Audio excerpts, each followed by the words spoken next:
తెలంగాణ జిల్లాల పునర్విభజన చుట్టూ రాజకీయం నడుస్తోంది. బీఆర్ఎస్ హయాంలో చేసిన జిల్లాల పునర్విభజనలో సమస్యలు ఉన్నాయని ప్రభుత్వం చెబుతోంది.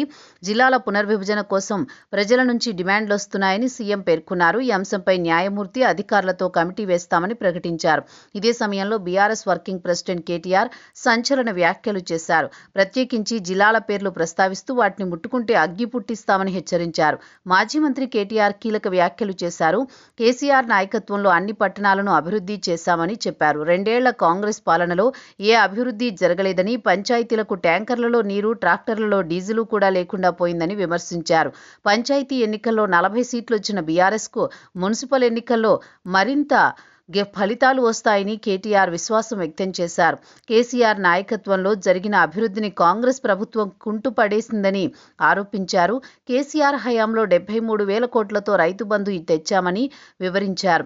కాంగ్రెస్ గత పథకాలను నిలిపివేసిందని ఆరోపించారు. 2 ఏళ్లలో కాంగ్రెస్ ఎవరికీ న్యాయం చేయలేదని మండిపడ్డారు. అదేవిధంగా జిల్లాల పునర్విభజనపైన జరుగుతున్న చర్చను కేటీఆర్ ప్రస్తావించారు. వనపర్తి, గద్వాల, నారాయణపేట జిల్లాలను తొలగిస్తామని మంత్రి చెబుతున్నారని, జిల్లాలను ముట్టుకుంటే అగ్గి పుట్టిస్తామని కేటీఆర్ హెచ్చరించారు.